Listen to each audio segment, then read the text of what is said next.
Hello, and welcome to our daily spiritual practice for the 13th day of the 11th month, November.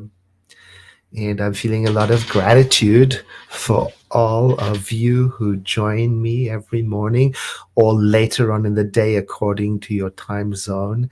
And I love watching the comments and seeing the number of people who visit the broadcast increase throughout the day.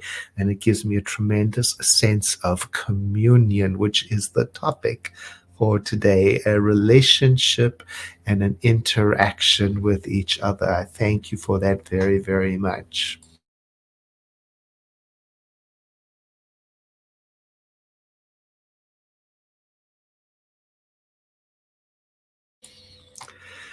I've been thinking about the changes that have taken place in my awareness and in my life that I attribute to practicing this way with you, the daily um, sitting down and contemplating our inner life. And I wonder if you've seen something change in you, an arc, a tendency, and I'd love to hear about it.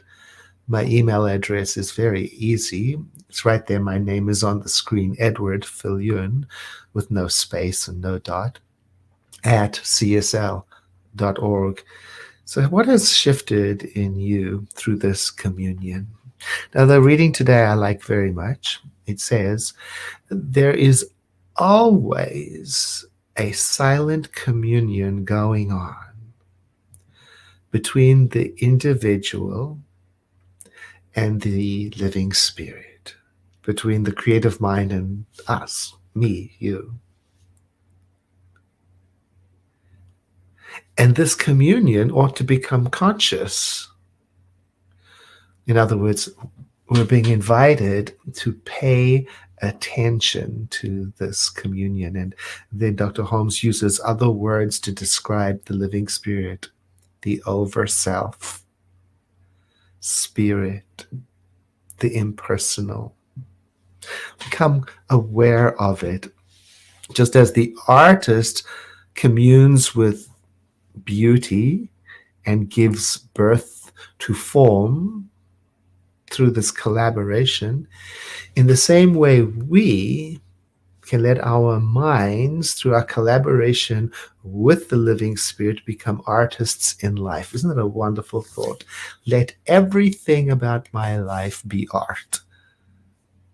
The way I talk, the way I remember, the way I light a candle, the way I take care of myself, the way I take care of my friends, the way I take care of my planet, the way I make my bed, or the way I don't make my bed.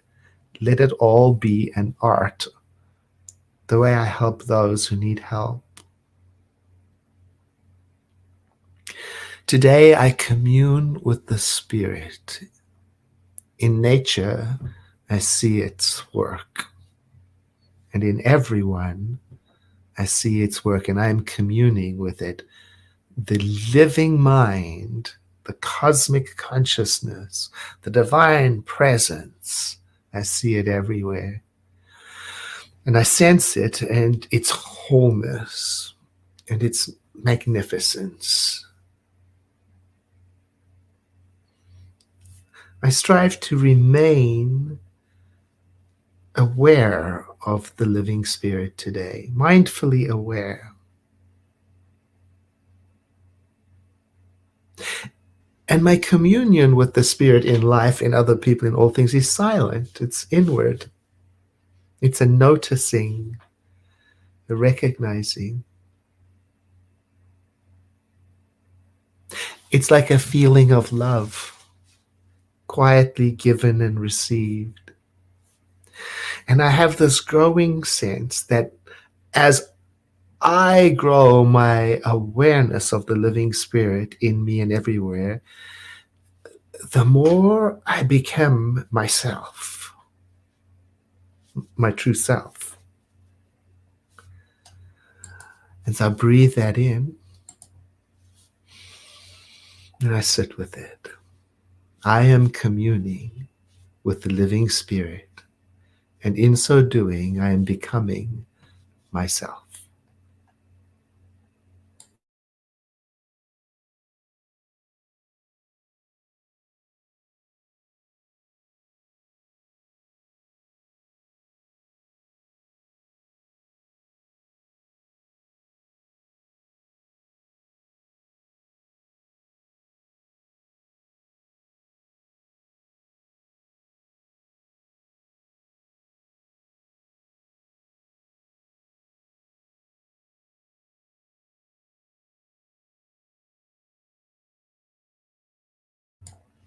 Mm.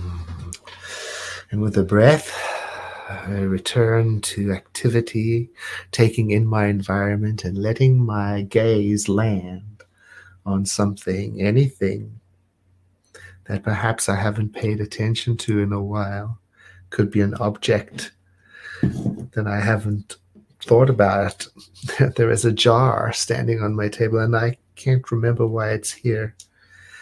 And it gives me an opportunity to think about it, its shape, who made it, who designed it, what its original purpose was, where the elements came from that caused it to exist,